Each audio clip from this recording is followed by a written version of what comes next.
Donc, si je voulais expliquer pourquoi j'ai voulu faire ce livre sur comment expliquer la mort aux enfants, en fait, le livre s'appelle Oser parler de la mort aux enfants, ben, c'est principalement pour corriger à la fois une injustice et une injustesse faite aux enfants.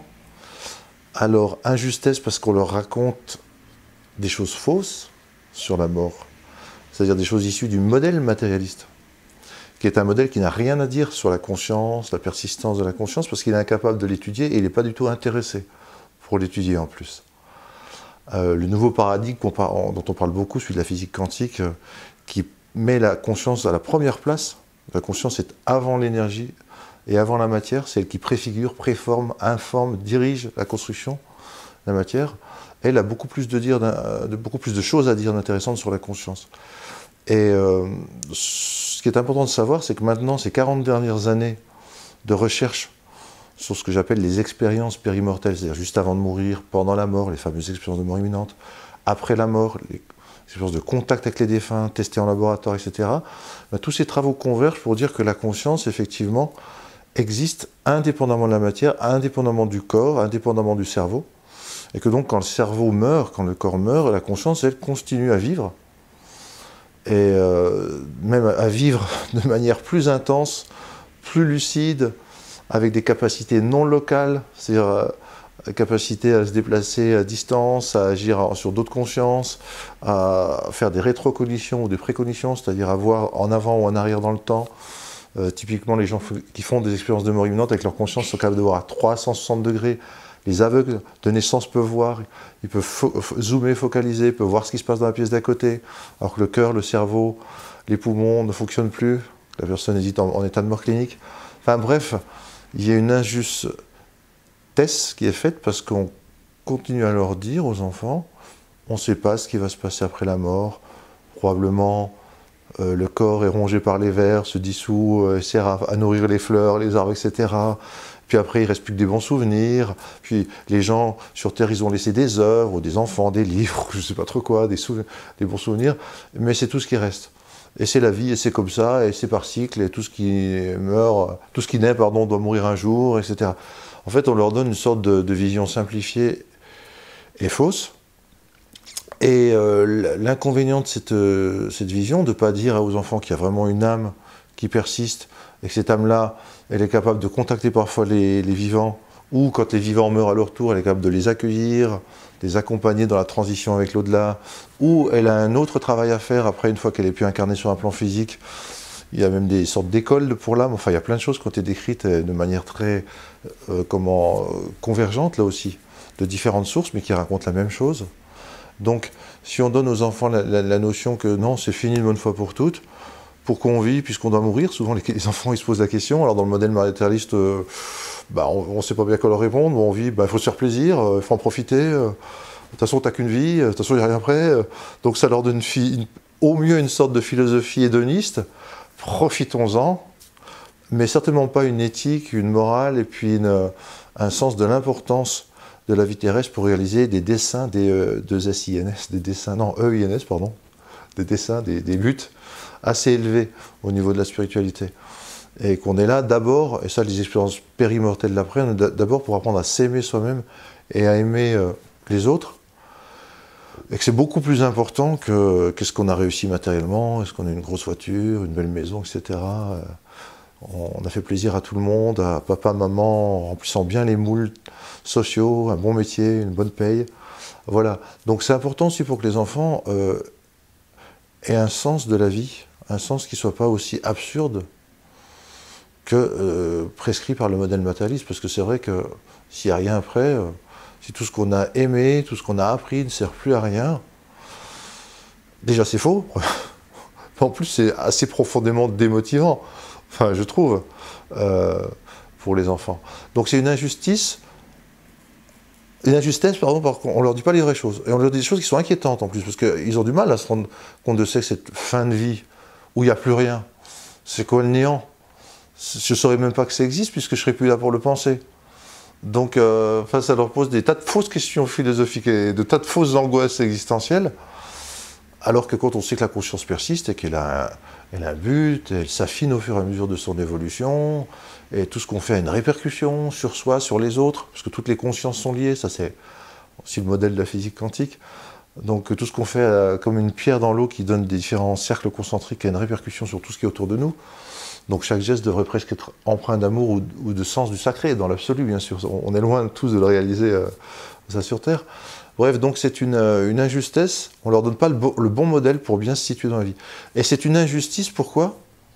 Parce qu'on mutile leur capacité, jusqu'à au moins l'âge de 7 ans, à avoir encore une connexion avec l'au-delà, avec le monde spirituel, l'origine, la grande conscience d'origine d'où ils viennent les enfants. Et quand on les interroge, les enfants, ou quand on les écoute, ils disent des choses incroyables sur leurs souvenirs qu'ils ont de l'au-delà, sur le fait d'avoir choisi sa famille, par exemple ses parents, ou d'avoir rencontré des ancêtres décédés avant qu'eux-mêmes ne naissent, ou d'avoir rencontré des anges, ou Dieu, ou enfin en tout cas une source de lumière, et d'amour et de connaissances incroyables, des vies antérieures dont ils se rappellent, enfin d'avoir pris, d'être à la place d'une autre place dans la même famille, c'est-à-dire que souvent ils s'aperçoivent qu'il y a des mêmes familles d'âmes qui se réincarnent différemment, c'est-à-dire que celui qui était le fils dans une vie devient le père dans l'autre, enfin c'est des mêmes âmes qui se réincarnent dans la même famille au cours des cycles d'évolution de l'âme. Enfin bref, les enfants, il y a un livre d'ailleurs qui s'appelle Memories from Heaven, les souvenirs de l'au-delà, enfin du paradis, où il y a des milliers de parents qui ont répondu aux questions que posait Wayne Dyer sur ce que leurs enfants se souvenaient de l'avant-vie ou dans l'entre-deux-vie. Et les enfants, spontanément, ont dit des choses incroyables, totalement cohérentes et convergentes, en plus avec les expériences périmortelles, la science qu'on connaît depuis ces 40 dernières années. Donc c'est impressionnant. Donc c'est injuste de ne pas leur parler de ça, parce qu'on mutile leur savoir, enfin leur sagesse, leur lien, leur connexion presque mystique qu'ils ont encore avec les autres dimensions. On les force à rentrer dans un modèle rationaliste, logico-déductif, contre-intuitif, contre-spirituel, matérialiste. Et on dit dans le chamanisme que tous les enfants sont des petits chamans, et que pareil, on casse ça et on les ramène à une réalité ordinaire rétrécie, par un état de conscience ordinaire rétréci, alors qu'ils sont eux déjà en état de conscience élargi, les enfants. Donc c'est une injustice qu'on fait à leurs dons. Alors Wayne d'ailleurs dit on devrait vraiment parler aux enfants de 0,7 ans comme si c'était nos maîtres spirituels, comme si c'était des vrais sages qui ont encore des choses à nous apprendre. Et dans le livre qu'il a écrit, il y a effectivement des phrases d'une sagesse extrêmement profonde qu'on pourrait croire venues de Maître Eckhart, de Eckhart Tolle, ou des plus grands mystiques, quoi. Et qui sont dans la bouche d'enfants de 2 ans, 3 ans, 4 ans, qui ont vraiment, bien sûr, pas lu de livre sur la philosophie ou sur la spiritualité, et qui disent des choses à couper le souffle, enfin, époustouflantes. Donc voilà pourquoi j'ai écrit ce livre. Ce livre est en 2 parties, Oser parler de la mort aux enfants.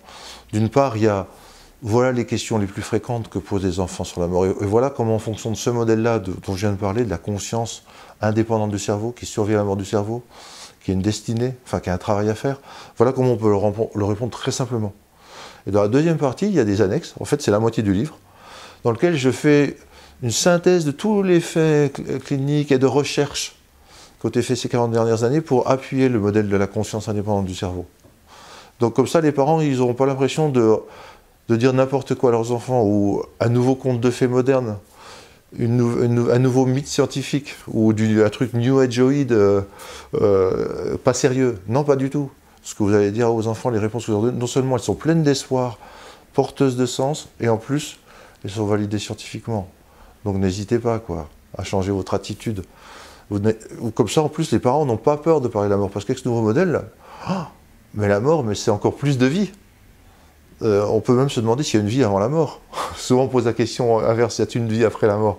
Mais quand on voit comme la mort est vivante, pleine d'humour et de spiritualité dans tous les sens du terme, d'être spirituel dans le sens d'être drôle et dans le sens de retrouver sa demeure originelle, de retrouver les pouvoirs de l'âme, eh bien, il n'y a vraiment pas de quoi avoir peur. On dit en fait que c'est vrai que quand on vient au monde, nous on pleure et les autres autour de nous sont joyeux. Puis quand on part, les autres pleurent et l'âme est joyeuse. la vraie mort, c'est quand on s'incarne dans le corps. L'âme, il y avait la mort dans l'âme, justement. Elle sait qu'elle va avoir à bosser, elle l'a voulu.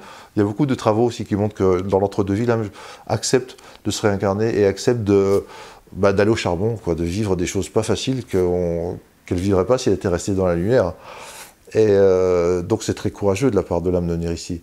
Donc elle y va, voilà, c'est du boulot. Et quand elle repart, au contraire, c'est une sorte de soulagement, quoi. Elle pose son fardeau, elle retrouve un monde plus facile à vivre, on va dire. Donc quand on sait ça, je dis bien savoir, hein, je dis pas croire, parce que moi au départ, je suis médecin, j'ai une formation tout à fait scientifique, même plus que la plupart des médecins, parce que j'ai fait plein de certificats de statistiques appliqués à la recherche clinique, appliqués à l'épidémiologie, des certificats de neuroanatomie, de neurophysiologie, un DEA de neurosciences, un contrat de normalité de pilote INSERM, enfin j'en oublie sûrement, et plein d'articles dans des revues, même à comité de lecture internationale, enfin machin. Donc je sais très bien ce que c'est que la science, c'est pas un souci, mais je ne sais plus pourquoi je parlais de dire ça. Est-ce que quelqu'un peut m'aider? Pourquoi je parlais de la science comme ça? Il n'y a pas besoin de couper parce que c'est bien de montrer aussi qu'on n'est pas obligé de tout savoir et d'être... Justement, c'était le fait de savoir. Ah oui, voilà. Moi, je ne suis pas dans la croyance, je suis vraiment dans le savoir au fur et à mesure, en étudiant les choses, puis en vivant certaines expériences, grâce au Qigong, grâce à la méditation, grâce au yoga, à certaines substances, mais pas ici, pas en France, c'est interdit, grâce à plein de choses, au chamanisme aussi, la pratique du chamanisme, des états modifiés de conscience avec le chamanisme, au tambour, ou à la danse, ou à la transe, etc. Ben, j'en suis venu à voir que ça existait bel et bien, et que la littérature actuelle reprend ça, et l'accrédite, le valide. Donc, voilà, c'est important de se dire, voilà, il n'y a pas à avoir peur de la mort, c'est une magnifique opportunité de passer dans un état de conscience élargi, de retrouver ses capacités et de retrouver ceux qu'on a aimés qui sont morts et de même retrouver beaucoup de choses, plein d'amour et plein de savoir qu'on a laissé en venant sur Terre. Voilà pourquoi le livre.